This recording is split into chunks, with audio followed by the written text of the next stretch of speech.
Welcome to Singapore Property Talk Law. We're doing a special explainer today, and we're going to unpack this epic, really 30-year story of Singapore's war on property prices. It's a really fascinating look at how a government tries to, control one of the world's hottest markets. If you enjoy this deep dive, seriously, make sure to like and subscribe. That way you won't miss our next one. So that's the big question, right? How do you tame a runaway property market? Well, we're going to dive right into that by looking at Singapore's 3-decade-long story of trying to do, well, exactly that. It's this constant push and pull between market fever and government intervention. You'll see it's a cycle of action and reaction that has pretty much shaped the entire housing landscape here. All right, let's set the scene. Our story kicks off in the mid-90s. Now, you got to remember, Singapore's economy was just roaring. Confidence was sky high, and the property market, it was absolutely white hot. But that kind of rapid rise, that was starting to cause some serious concern at the very highest levels. So just how hot was it? Get this. In 1994 alone, private property prices shot up an incredible 42%. I mean, that's not just growth, right? That is a full-blown speculative frenzy. And with that kind of heat, the government saw a huge threat, the threat of a really dangerous bubble that could, destabilize the entire economy. So the government knew it just couldn't let this go on. Like then Deputy Prime Minister Lee Hsien Loong said, the whole point was to check the overheating before it actually became a bubble.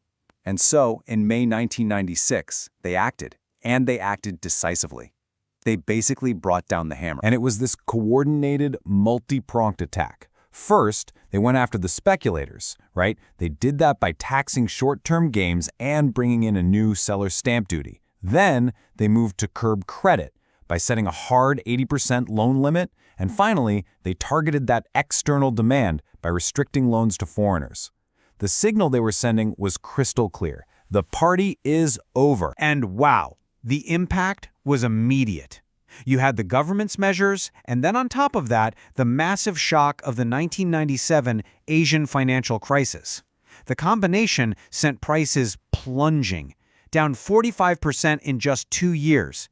This moment, right here, it set the pattern we'd see for decades to come.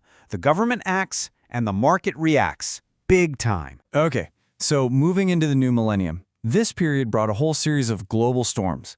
You had the dot-com bust, then the SARS epidemic, and with the economy weakened, the government had to totally switch gears.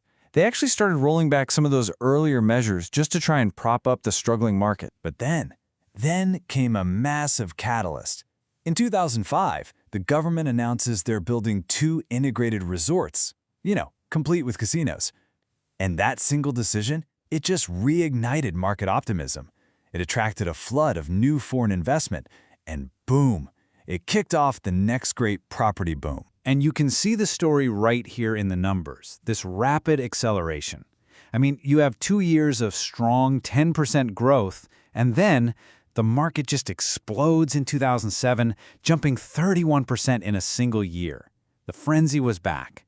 And this was all happening right on the eve of the global financial crisis, which, well, that was going to change everything again. So, right after the 2008 crisis, what happened? Well, governments all over the world started pumping massive amounts of stimulus into their economies. All this cheap money started flooding the system. And here in Singapore, you combine that with a peak in new permanent residents, and you guessed it, the property market went skyrocketing all over again. This forced the government to basically open up a whole new policy toolkit. And this timeline here, it really shows you just how relentless the government's campaign became. I mean, look at it. It wasn't just one single action. It was this sustained, escalating series of moves. Almost every single year, they were rolling out a new measure or tightening an old one, just constantly battling the market's incredible upward momentum. Now, the most significant new tool to come out of this period was definitely the Additional Buyer's Stamp Duty, or ABSD. And this thing was a powerful weapon. It was designed to do one thing really well: surgically target investors and foreign buyers. How?